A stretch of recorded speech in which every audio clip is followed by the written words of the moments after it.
Shalom, shalom.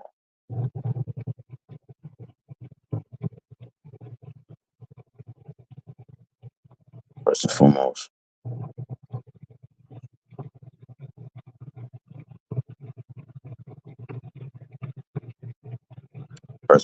as always, I'd like to start off, give all honor for infinite praise and worship to our power, Yahawah, BAHASHAM, YAHAWASHI, BAHASHAM, HAQADASH, and double honors for our apostles, elders, and bishops, great males doing move well, teach on sound doctrine, and strong shalom, double honors for the hopeful elect, and the rest of the large multitude of men, women, and children, that the Lord have mercy on these last days.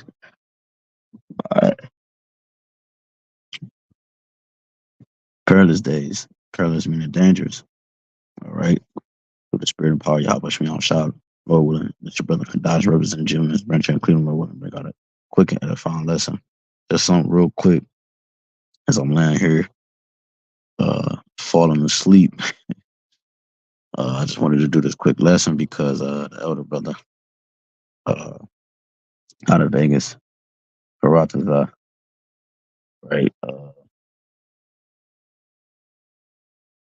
I believe I said his name right. Shalaki Zakwana, if I missaid it, but he had posted a lesson. This is the lesson you see on the screen. Let me see if I can get the title. It says Civil War energy being stirred up in Babylon. It's over. All right. GMS Vegas sit downs. Okay. Now, just real quick, as you see again, like I said on the screen, it says it's time for Rev. We all need to come together no matter race, sex, or religion. Right? Which is not gonna that's not gonna happen. That's not gonna happen. So real quick, I just wanted to get this because this was a brother posting a video of a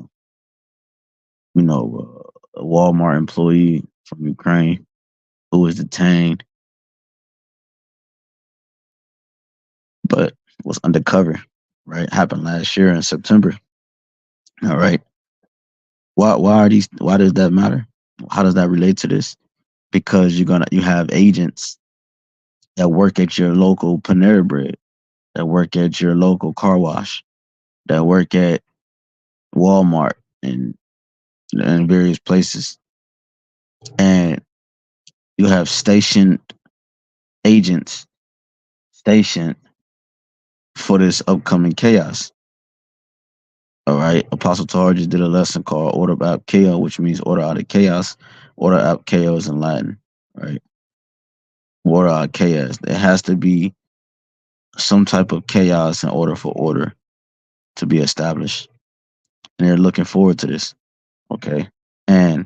But one of the things that has to happen is complete uprise from the citizens of America, because America is just one big city, right? Citizen comes from the words city, and citizens, city and citizenship are synonymous. They come from each other. All right. So we are citizens of America, which we are representatives of this one big city, right? Like the scriptures say, the 10th part of the city fell, right? It don't say the cities, it says the city. And America has 10 FEMA regions, which is divided by sections, 10 sections, to dictate certain zones, if you will, for particular emergency events and different things that might take place on the earth.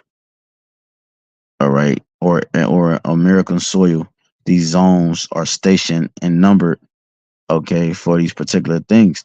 But let's just grab this real quick. This is Ephesians 6 and 12 in the Geneva Bible, the 1599 is the year of this Bible, the Geneva Bible that I'm reading from.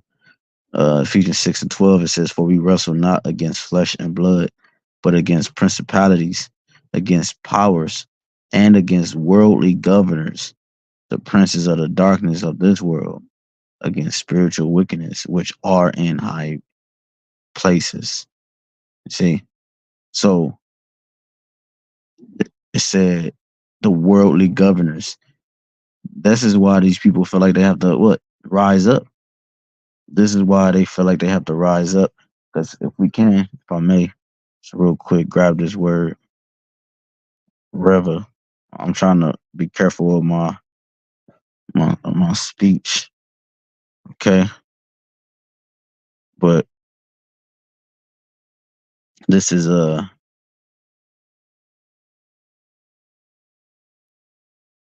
on, I spelled it wrong.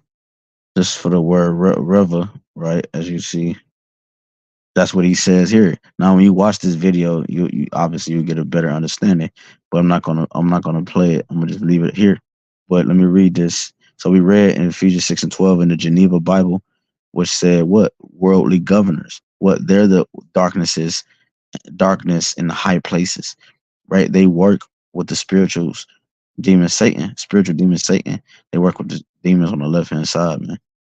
Okay. It says uh revolution at the Atom online. Goddamn, still so the word, right? Anyways, it says because that's what they're calling for. This is what this video this is 15 minutes long, right? Particular 15 minutes long, and that's what they're calling for because they're calling for a fight against the government. Let me read that again. Let me read that before I read this, Adam. Let me read that again. Ephesians 6 and 12 in the Geneva Bible, 1599 Geneva Bible. For we wrestle not against flesh and blood, but against principalities, right? Against powers. They have the power right now, huh? To make laws, legislations, control the finances, food, water, shelter, and against the worldly governors, right? They're in cahoots. Psalms 83. They work together to issue out other things. The princes of darkness of this world against spiritual weaknesses, which are in high places. And they're the ones at high places. So when you go to this word revolution, it says, uh, an overthrow of an established political or social system. Right. These people are calling for an overthrow, okay, of what? Of an established political or social system. Social is dealing with the citizens. Okay. Let's see. Right. Social deals with other people, a multitude of people. Right. Right. So it says the established political or social system. Right. An overthrow. These Americans who live here, who lived also deliciously with the beast, right? They are now calling for an uprise. Why? Because they're now feeling the squeeze of the elites, the greed from the elites now affecting their own kind, man. What I mean by their own kind, the rich are being affected. The middle class there's no more middle class. There's only rich and poor, as the scripture says in Revelation 13. He calls of all, both rich and poor, small and great, free and bond, to receive them. MARK, right? Roughly paraphrase. At his right hand or his forehead, man. So here you have it. Because the squeeze is getting tighter. All right. The squeeze is getting tighter. Overthrow of an established political or social system. Now I want to read these scriptures that the brother had posted. Just 4 scriptures that the elder posted on here. But they're all either in the GNT, okay, or the NLT, okay. And before I read it, let me get one more precept. Second Esdras, right? Brothers know where I'm going. Just second Esdras 16. And all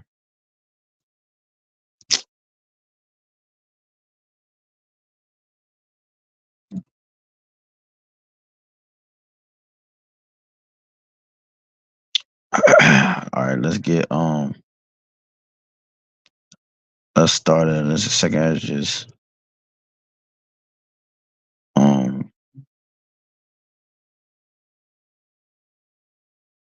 15 and 14.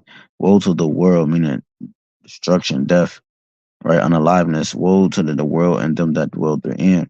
But the sword and the destruction draweth nigh. Right. The sword, before the bigger sword is ICBM missiles, likened into a sword. All right, a weapon, a instrument used for war. All right, and a smaller sword will be the guns, the knives, the bats, any weapon used for combat. The sword and their destruction draweth nigh, because those things will be used in this civil war. They just released the movie, The Civil War, that just came out. Okay, this is all about to take place very, very soon. And when it comes, there is no turning back. I tell you that in second Ezra 16, right? It says what? Woe is me, woe is let me start up. Third second Ezra 16, 13. For strong is the right hand that bendeth the bow, his arrows that he shooteth are sharp and shall not miss when they begin to be shot into the ends of the world. Behold the plagues. Right. So it says, uh behold, the plagues are sent and shall not return again until they come upon the earth. Right. So these things they have been shot. Right. The Lord allowed angels to actually release certain plagues. And once he allowed them to, and give them access to do so, there's no return. Just as it compared to an archer and his bow, it doesn't come back like a frisbee. It shoots at its target. You see? It says, the fire is kindled and shall not be put out till it consume the foundation of the earth. Like as an arrow which is shot of a mighty archer returneth not backward. Even so the plagues that shall be sent upon earth shall not return again. You see?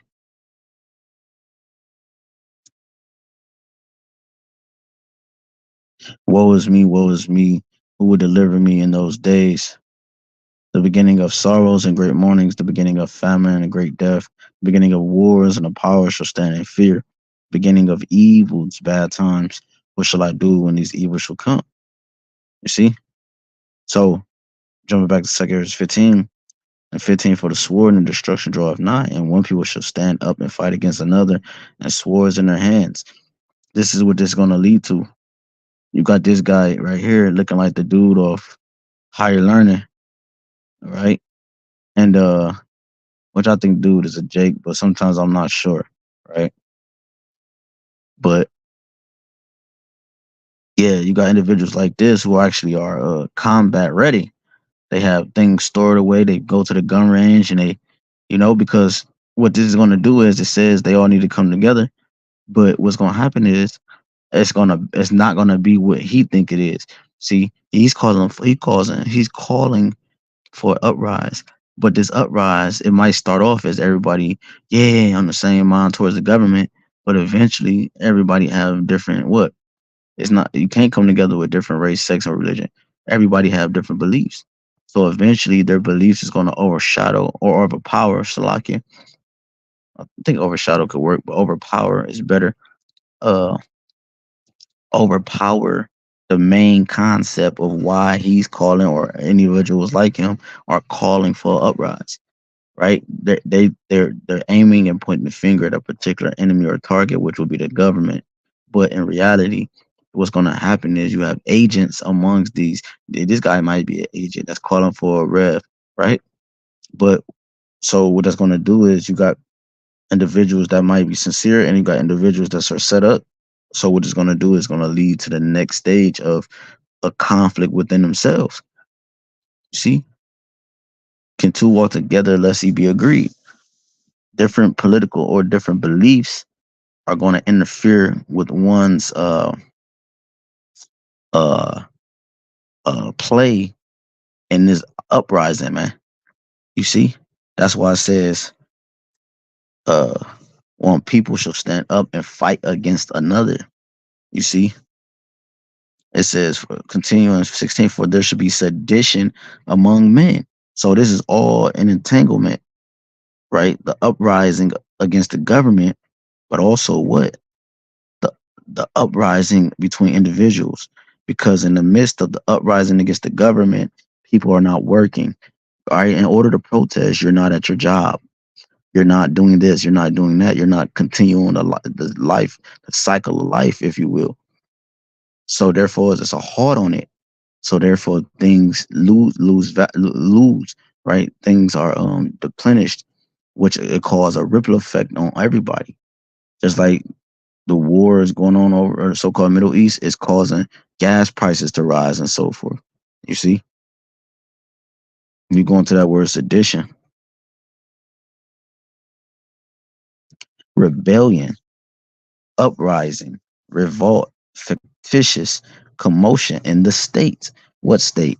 America.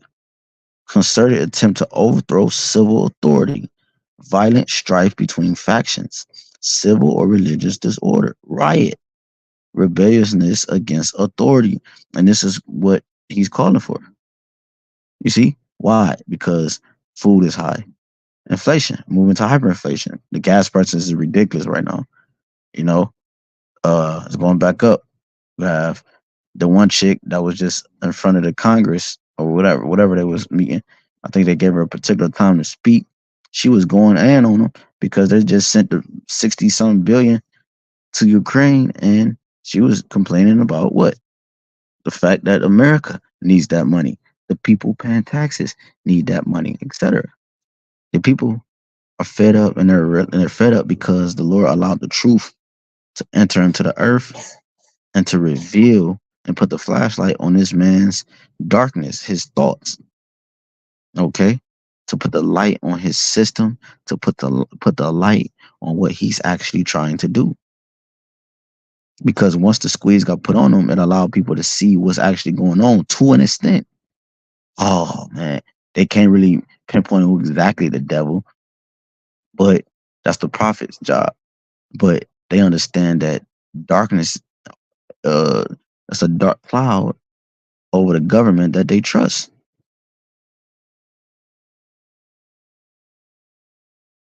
See, civil disorder, strife, rebellion, mutiny, literally a going apart, a separation. So sedition is a separation from what? Civilian from government. If the civilians are no longer a part of the government, there's no government.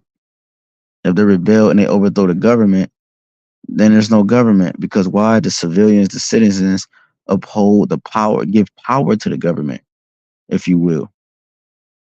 You know? And the reason why they give power to the government is because that allows the government, whoever is in that position, to play their role as a one over one, and so many other things that come from being at a higher level, like our government in the kingdom, right? We have to we're gonna have to rule a certain way, so therefore we're gonna have to have servants and people under us so that our rulership can make sense, right? And it's not in vain. So here you go. Let's grab this Mark 3:24. Let's grab it in an NLT.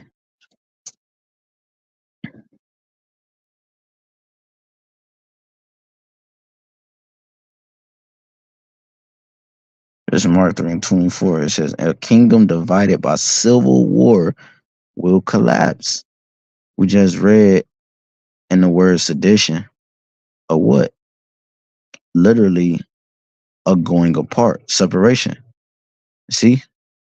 So a kingdom divided by civil war will collapse. That's a division.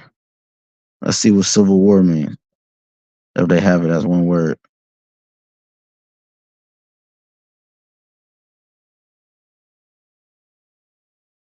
Oh, they do. Civil war. Battles among fellow citizens or within a community. Right. We read in Second Ezra's 16 about the beginning of wars. You see, civil war is a war within a war, proxy wars, if you will. So, civil war, battles among fellow citizens or within a community, occurring among fellow citizens. Civil battle, the exact phrase civil war is attested from late 15th century. Uh, Early use typically was in reference to ancient Rome.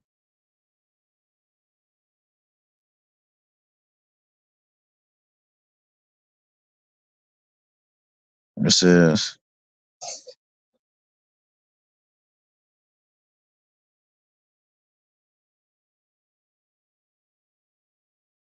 uh,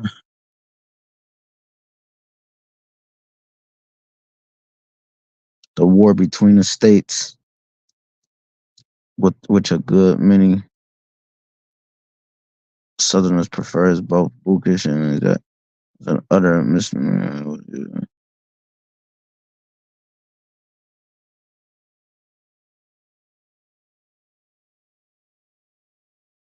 I'm just reading this. Let me see. All right, let's just leave it there. So we get the point. Battles among fellow citizens or within the community. Okay. So second is Mark 4. I mean Mark 3 and 24. A kingdom divided by civil war will collapse. Okay, and this is what we're seeing right here. This is what we're getting ready to witness. Civil war. All right, at a high scale. Psalms 19, Isaiah 19. Uh let's start at verse 2 in the NLT. No, let's like it. Let's get this in the GNT. All right. Let's get Isaiah 19 GNT.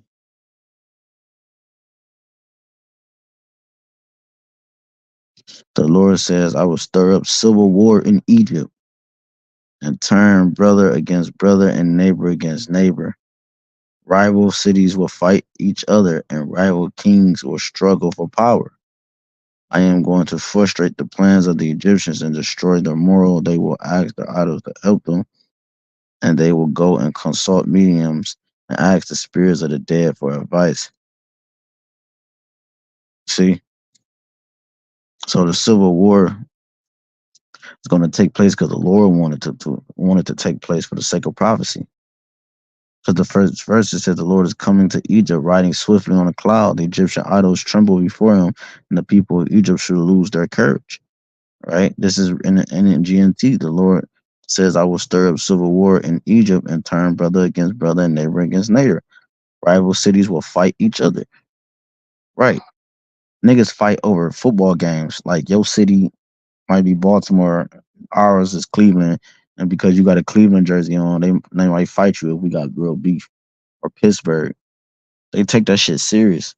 The things that they are invested in. So how much more real shit, you know?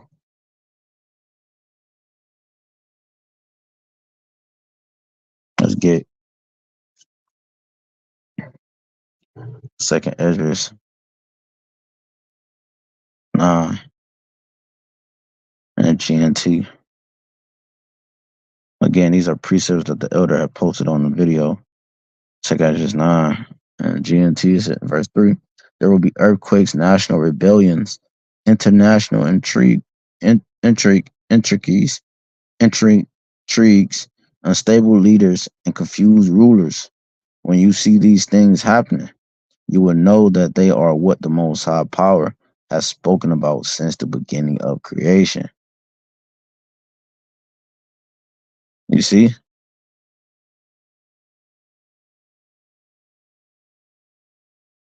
So there you have it.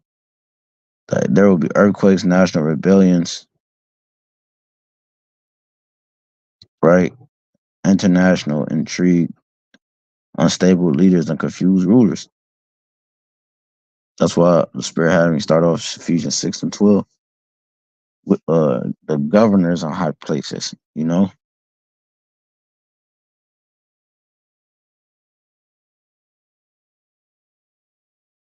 Let's get one more. Second Esdras 15 and GNT says, let's start at 14.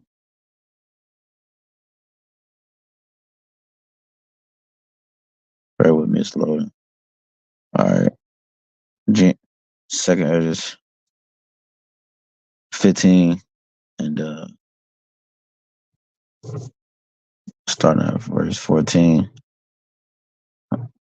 It says, the world and the people in it are doomed. The war that will bring their destruction is very near. Nations will arm themselves and fight against another. It's like it. Nations will arm themselves and fight against other nations. There will be great political turmoil, with one group trying to overpower another and gain control while ignoring the legitimate government.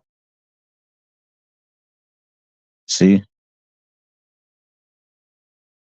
there will no longer be free access to the cities because the struggle for power will bring destruction, terror, and total confusion wherever people live.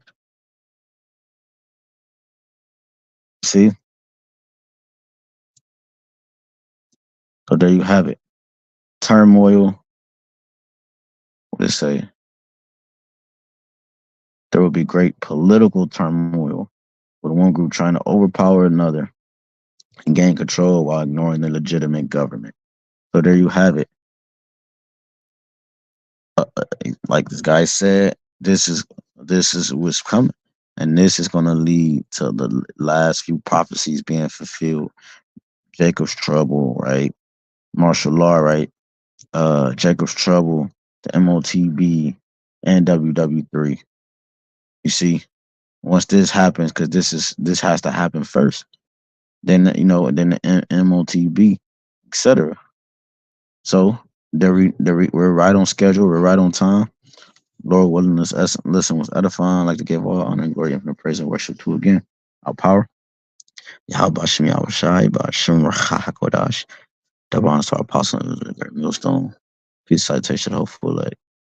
Till next time. Shalom.